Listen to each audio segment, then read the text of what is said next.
12 estratégias de guerra psicológicas usadas ao longo da história. Ao longo da história, os militares usaram várias estratégias de guerra psicológica para atrair inimigos para armadilhas, sem força física. Na guerra, a guerra psicológica refere-se a táticas destinadas a reduzir a moral de um oponente e a vontade de lutar. Isso pode incluir táticas relacionadas ao medo e intimidação, engano e surpresa. Os militares há muito usam a guerra psicológica para obter vantagem sobre os oponentes, permitindo-lhes realizar mais sem arriscar a vida de seus soldados ou armamentos valiosos. A guerra psicológica também pode ser usada em tempos de paz para intimidar os rivais a atrasar ou abandonar a intervenção militar. Aqui, veremos as eras antiga e moderna da guerra psicológica e como vários militares obtiveram vantagens poderosas sobre os oponentes, mesmo quando eram militarmente mais fracos. Hoje, a guerra psicológica, ou PSIPS, é uma ferramenta comum do planejamento militar moderno. Número 1. Elefantes de guerra. Como o animal terrestre mais alto do planeta, poucas criaturas são tão intimidadoras quanto um elefante. Adicione uma armadura corporal e algumas lâminas ou pontas às presas, e você terá uma fera de batalha temível. Usados na África e na Índia, os elefantes africanos e asiáticos foram incorporados aos exércitos. Na Índia, os elefantes de guerra eram tão comuns que formavam corpos militares inteiros. Embora não seja completamente invencível, um elefante poderia facilmente varrer soldados individuais para o lado balançando sua cabeça enorme. Notoriamente, os cavalos eram frequentemente intimidados por elefantes maiores e podiam se recusar a atacar na batalha enfrentando-os. No entanto, a guerra psicológica infligida aos oponentes pelos elefantes de guerra pode ser combatida. Notoriamente, porcos em chamas eram usados para aterrorizar elefantes de guerra, que podiam se virar e atropelar seus próprios soldados na tentativa de escapar. Se um elefante entrasse em pânico, poderia causar quase tanto dano às suas próprias tropas quanto ao inimigo. Assim, usar elefantes de guerra era uma estratégia de alto risco. Embora os romanos superassem com sucesso os elefantes de guerra, a um custo tremendo, ao lutar contra os egípcios e cartagineses, eles adotaram alguns para si, embora principalmente para entretenimento e espetáculo. Número 2. Negociação mongol.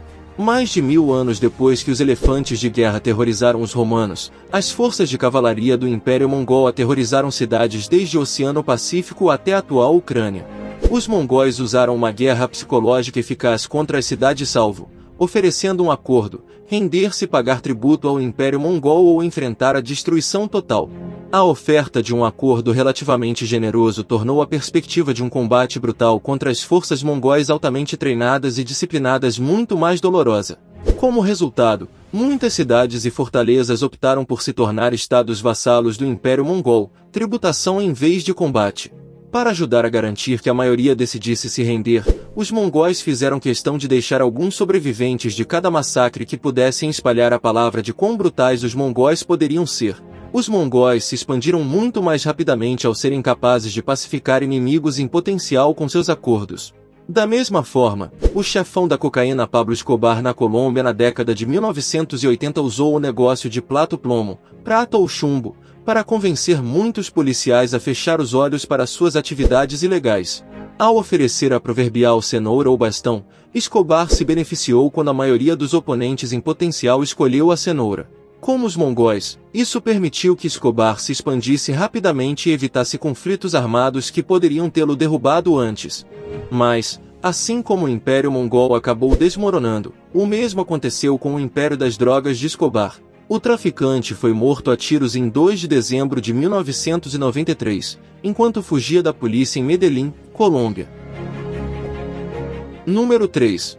O espetáculo de Vlad, o Empalador. Se desafiados, os mongóis tinham o poderio militar para conquistar praticamente qualquer inimigo e podiam ser bastante brutais. No entanto, Vlad, o Empalador, leva o termo brutalidade a outro nível. Em 1456, por volta dos 25 anos, Vlad III da Valáquia derrotou seu principal rival pela liderança, Vladislav II, em um combate corpo a corpo e se tornou o líder da região da Transilvânia, na atual Romênia. Ele executou impiedosamente praticamente qualquer um de quem não gostasse, desde pequenos criminosos até potenciais rivais políticos e suas famílias. Famosamente, ele usou a empalação como sua punição favorita, possivelmente aprendida durante sua infância com os turcos otomanos. Ter vítimas empaladas em postes verticais permitia a Vlad intimidar visualmente inimigos em potencial. Apesar de sua brutalidade, Vlad foi tolerado, e até celebrado, em toda a Europa por derrotar militarmente e aterrorizar os muçulmanos do Império Otomano. Famosamente, o sultão otomano invasor Mehmed II voltou atrás quando encontrou milhares de corpos empalados fora da cidade de Targoviste. O exibicionismo repugnante de Vlad evitou um confronto sangrento, pelo menos dessa vez. Mais tarde, os modos violentos de Vlad, o Empalador, terminaram com sua própria morte violenta em 1476, quando ele foi emboscado e decapitado a caminho da batalha. Número 4. Guerra dos Boeres e cerco a Mafeking. No final da década de 1890, a Grã-Bretanha queria unir toda a África do Sul em uma colônia. No interior, as repúblicas boeres, de herança principalmente holandesa, resistiram ao influxo de britânicos. No outono de 1899, a guerra eclodiu entre o Império Britânico e as muito menores, mas altamente qualificadas e determinadas repúblicas boeres. Os boeres sitiaram várias cidades e guarnições britânicas e perturbaram os reforços militares que vieram socorrê-los, o que chocou o mundo. Usando armas modernas e táticas de guerrilha, os boeres foram capazes de superar as forças britânicas que estavam acostumadas a lutar contra nativos mal armados. Um dos fortes que os boeres sitiaram foi Mafeking, onde os papéis se inverteram. Aqui, um punhado de soldados britânicos usou de enganos inteligentes para enganar os boeres ao redor, fazendo-os pensar que a guarnição estava mais fortemente defendida. Os britânicos, incluindo o futuro fundador do movimento escoteiro, Robert Baden-Powell, fingiram estabelecer campos minados e cercas de arame farpado, o que convenceu os boeres a não atacar. Após 217 dias, os reforços britânicos chegaram e romperam o cerco em maio de 1900. Número 5. Propaganda e folhetos da Primeira Guerra Mundial. Embora a maioria das pessoas esteja familiarizada com o uso de propaganda para reforçar o apoio a uma guerra na frente interna, a Primeira Guerra Mundial viu o uso de propaganda anti-guerra com a intenção de minar o moral do inimigo e convencê-lo a se render. Já sofrendo com a guerra industrializada que viu a introdução em larga escala de metralhadoras, artilharia moderna, guerra com gás venenoso e até mesmo os primeiros tanques blindados, as tropas alemãs foram bombardeadas com panfletos anunciando que seus esforços eram inúteis. Algumas tropas alemãs se renderam e pediram as rações prometidas nos folhetos, talvez apressando o fim da guerra. Guerras futuras viram o uso de folhetos de propaganda de ambos os lados. Eles podem ser lançados por aviões ou lançados de projéteis de artilharia. A Segunda Guerra Mundial viu as potências do eixo e dos aliados tentarem convencer os soldados do outro lado a se renderem e que estavam sendo usados como peões pelas elites. Além dos folhetos, tanto a Alemanha quanto o Japão usaram transmissões de rádio em inglês como propaganda. As transmissões e folhetos dos aliados e do eixo tentaram reduzir o moral do inimigo, alegando que a guerra estava indo de acordo com o plano de seu lado. Número 6. Comícios nazistas. Força militar falsa. Após a Primeira Guerra Mundial, a Alemanha foi forçada a se desarmar. No início da década de 1930, o líder do partido nazista, Adolf Hitler, tornou-se chanceler da Alemanha e embarcou em uma política de rearmamento da nação. Parte da estética nazista eram grandes comícios que apresentavam demonstrações de força e vigor, com a intenção de inspirar os alemães e intimidar inimigos em potencial. Notoriamente, os comícios apresentavam mais de 100 poderosos holofotes apontados para o céu. Esta catedral de luz usou a maioria dos holofotes da Alemanha, mas seu uso em comícios políticos levou nações como a França e a Grã-Bretanha a acreditar que a Alemanha deveria ter muitos outros não em uso. O uso de comícios nazistas e propaganda agressiva provavelmente levou a Grã-Bretanha e a França a não tentar impedir o rearmamento da Alemanha. A Alemanha reocupou a Renânia e assumiu o controle da Tchecoslováquia em 1938. Em retrospecto, a Alemanha não estava militarmente preparada para lutar contra a França e a Grã-Bretanha em 1938, e o apaziguamento mostrado à Alemanha na Conferência de Munique apenas levou a Europa ainda mais longe no caminho da Segunda Guerra Mundial. No entanto, a propaganda habilidosa dos nazistas durante a década de 1930 convenceu muitos de que eles estavam prontos e dispostos a lutar e vencer. Número 7. Exércitos fantasmas contra sabotadores nazistas. Enquanto a Primeira Guerra Mundial viu uma guerra de trincheiras em grande parte estática durante grande parte do conflito, especialmente na frente ocidental na França, a Segunda Guerra Mundial foi muito mais manobrável e complexa. Após a invasão da França no dia D em junho de 1944, os Estados Unidos usaram exércitos fantasmas de equipamentos leves e artificiais, incluindo tanques infláveis, para enganar o inimigo. Além de iscas físicas, as unidades do Exército Fantasma também usavam conversas de rádio falsas e sons de ação militar em alto-falantes para convencer os alemães de que as forças estavam em outro lugar do que realmente eram, ou muito maiores do que realmente eram. Acreditando que estavam enfrentando grandes unidades de até 35-40 vezes seu tamanho real, os alemães optaram por se desvencilhar em vez de lutar, potencialmente salvando dezenas de milhares de soldados aliados. No entanto, os alemães tinham suas próprias ferramentas de guerra psicológica. No final de 1944, enquanto a Alemanha planejava uma grande ofensiva final para retomar o território perdido na França e na Bélgica, alistou o líder do comando Otto Sorzeni para executar uma ambiciosa operação de sabotagem. Sorzeni, famoso por resgatar o ditador italiano preso Benito Mussolini em setembro de 1943, era um oponente temido. A Operação Greif pretendia semear medo e confusão nas linhas americanas durante a ofensiva das Ardenas, implantando agentes alemães em uniformes americanos fluentes em inglês. Esses agentes poderiam, então, destruir equipamentos, plantar informações falsas e, basicamente, enlouquecer. A descoberta de que isso estava ocorrendo levou a um pânico temporário entre as forças americanas, mas felizmente teve pouco efeito na situação militar. Número 8. Nazi-Wunderwaffe. Depois de sua mal-sucedida ofensiva das Ardenas, conhecida nos Estados Unidos como a Batalha do Bulge, só havia uma maneira possível para a Alemanha terminar a guerra de outra forma que não fosse a derrota total: Wunderwaffe.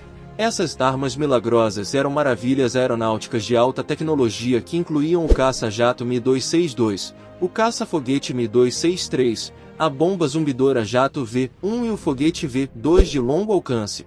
De setembro de 1944 até o final da guerra, o foguete V-2 infligiu sulcos dolorosos na paisagem de Londres. O V-2 era aterrorizante porque era supersônico e imparável, não podia ser ouvido chegando e não podia ser interceptado. Embora o V-2 tenha matado apenas cerca de 2.700 pessoas na Grã-Bretanha, temia-se que o V-2 pudesse ser lançado de navios no Atlântico em cidades americanas. Embora a Alemanha sem dúvida esperasse que o medo de seu Wunderwaffe trouxesse os aliados à mesa de negociações, provavelmente apenas aumentou sua determinação de pressionar pela rendição incondicional. Em última análise, a captura de caças Mi-262 e foguetes V-2 no final da Segunda Guerra Mundial na Europa avançou muito a tecnologia aeronáutica nos Estados Unidos. Número 9. Anéis de espionagem e susto vermelho. Embora a espionagem faça parte da guerra há muito tempo, poucos foram mais ativos na espionagem moderna do que a União Soviética. No final da Segunda Guerra Mundial, foi revelado que espiões ajudaram a União Soviética a obter segredos do Projeto Manhattan. Os anéis de espionagem soviéticos ativos ajudaram a URSS a desenvolver sua própria bomba atômica em 1949, apagando o trunfo americano que possuía. Foi revelado no final de 1945 que a espionagem soviética não se limitava a segredos atômicos, mas também a informações classificadas gerais. Em 1952, descobriu-se que uma escultura em madeira do Grande Selo dos Estados Unidos dada ao embaixador dos Estados Unidos pela URSS continha um dispositivo de escuta. O início da Guerra Fria viu uma histeria arrebatadora sobre a infiltração comunista na sociedade americana. Este segundo Red Scare do final dos anos 1940 e início dos anos 1950 viu os políticos investigarem supostas ligações comunistas de outros políticos, funcionários do governo e figuras da mídia. A vitória comunista na Guerra Civil Chinesa, resultando na ascensão da China Vermelha, apenas amplificou as tensões. Quando a Coreia do Norte comunista invadiu a Coreia do Sul um ano depois, resultando na liderança dos Estados Unidos em uma resposta militar na Guerra da Coreia, O medo do comunismo aumentou ainda mais. Felizmente, nenhuma das espionagens, reais e suspeitas, levou à guerra entre os Estados Unidos e a União Soviética. Número 10. Gravações assustadoras versus armadilhas. Após a Guerra da Coreia, os Estados Unidos pegaram em armas contra os comunistas no Vietnã uma década depois. Desta vez, o conflito viu principalmente a guerra de guerrilha em um ambiente de selva, em vez da guerra convencional. Tanto os militares dos Estados Unidos quanto os militares do Vietnã do Norte, e seus aliados guerrilheiros Vietcongues, buscavam vantagens de guerra psicológica para minar o moral de seus inimigos. Os Estados Unidos usaram gravações assustadoras na Operação Alma Errante para brincar com as superstições dos soldados norte-vietnamitas e Vietcongues, na esperança de fazê-los abandonar suas posições. O sucesso foi misto, com soldados inimigos às vezes descobrindo o estratagema e atirando nos alto-falantes ou nas gravações, assustando soldados e civis sul-vietnamitas, bem como os alvos pretendidos. Por sua vez, os norte-vietnamitas e Vietcongues também jogaram com as ansiedades dos americanos. Eles usaram armadilhas mortais para minar o moral dos soldados. Saber que você poderia ser mutilado ou morto em qualquer lugar, mesmo sem nenhum sinal de um inimigo presente, fez muitos soldados questionarem o esforço de guerra. Entre 1966 e 1971, o moral militar dos Estados Unidos despencou enquanto a Guerra do Vietnã se arrastava, e pouco parecia ser realizado. Alguns soldados no Vietnã recorreram ao uso de drogas ilegais para lidar com a ansiedade contínua e as condições difíceis. Número 11. Música alta cansa a vontade dos inimigos. Embora grande parte da guerra psicológica seja destinada a assustar ou enganar um inimigo, algumas são destinadas apenas a cansá-lo. Em dezembro de 1989, os Estados Unidos invadiram o Panamá para derrubar o ditador traficante de drogas Manuel Noriega, cujas forças policiais haviam brutalizado e ameaçado americanos no país. Com 13 mil soldados americanos já no Panamá graças ao Canal do Panamá controlado pelos americanos, os 13 mil soldados adicionais trazidos durante a rápida invasão tiveram poucos problemas para derrotar as forças de Noriega. Mas o próprio Noriega conseguiu fugir para a embaixada da Cidade do Vaticano na cidade do Panamá. Invadir uma embaixada estrangeira é um impedimento sociopolítico, então os Estados Unidos não tiveram escolha a não ser esperar para ver. Para quebrar a vontade de Noriega, os militares tocaram hard rock no volume máximo na embaixada. Com certeza, Noriega acabou se rendendo. Os Estados Unidos continuaram usando a guerra psicológica com alto-falante durante a Guerra do Golfo, 1990-91, usando alto-falantes montados em um veio para convencer os soldados iraquianos a se renderem.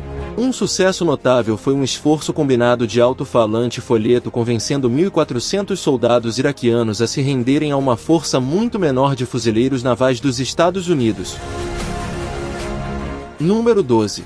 Guerras aéreas de choque e pavor. No início de 1991, a Operação Tempestade no deserto começou com uma enorme campanha de bombardeio liderada pelos Estados Unidos contra o Iraque. A coordenação em massa de armas inteligentes guiadas por computador e satélite dizimou alvos militares iraquianos. Essa campanha rápida com a mais moderna tecnologia militar ficou conhecida como choque e pavor, com as forças inimigas tendo pouca esperança de se defender com armas obsoletas da era soviética. A velocidade, a precisão e o impacto das dispendiosas armas aéreas americanas convenceram muitas forças iraquianas a se renderem rapidamente quando as forças terrestres chegaram. Os Estados Unidos repetiram seus ataques aéreos de choque e pavor no Afeganistão após 11 de setembro e novamente no Iraque no início de 2003. Em ambos os casos, o inimigo se rendeu rapidamente. O regime talibã no Afeganistão ofereceu pouca resistência organizada e o ditador iraquiano Saddam Hussein viu suas forças rendição em massa após a invasão dos Estados Unidos em março de 2003. O choque e o pavor sem dúvida ajudaram a desmoralizar essas forças inimigas, ambas apresentadas de antemão como combatentes endurecidos. Poucas coisas podem assustar um inimigo como mostrar que você pode atacar rápido e forte sem ser atingido de volta. Manter o inimigo na ponta dos pés pode esgotar sua vontade de lutar.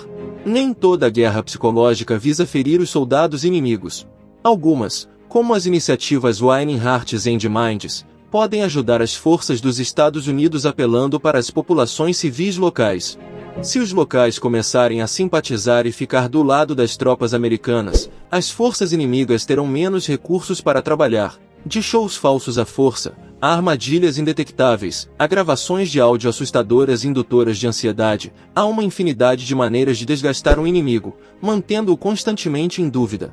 Os soldados podem lidar com enormes adversidades, mas a ansiedade de não saber que tipo de ameaça está por vir pode desgastar até mesmo o guerreiro mais resistente. Hoje, a guerra psicológica, ou PSIPS, é uma parte regular de todo o planejamento militar. O exército dos Estados Unidos postou posições neste campo, idealmente para aqueles qualificados em comunicação e diplomacia. Aqueles com habilidades extras, como habilidades em línguas estrangeiras, podem ser recrutados para operações psicológicas como parte de forças especiais. Sempre que houver inimigos em potencial, você pode ter certeza de que as comunidades militares e de inteligência dos Estados Unidos estão analisando maneiras de enfraquecê-los psicologicamente e intimidá-los. E aí, o que você achou do vídeo de hoje? Você já conhecia algumas dessas estratégias de guerra psicológicas? O que mais te impressionou? Comente com a gente sua opinião sobre este assunto, pois adoraríamos ler e responder seus comentários abaixo. E se você gostou deste vídeo e ainda não se inscreveu em nosso canal, se inscreva e clica no sininho para não perder nenhum vídeo intrigante que postamos todas as semanas. E se você quer aproveitar e aprender um pouquinho mais, não deixe de clicar em um destes vídeos que estamos sugerindo para você. Lembre-se de que conhecer o passado é compreender o presente e preparar-se para o futuro. Até o próximo vídeo.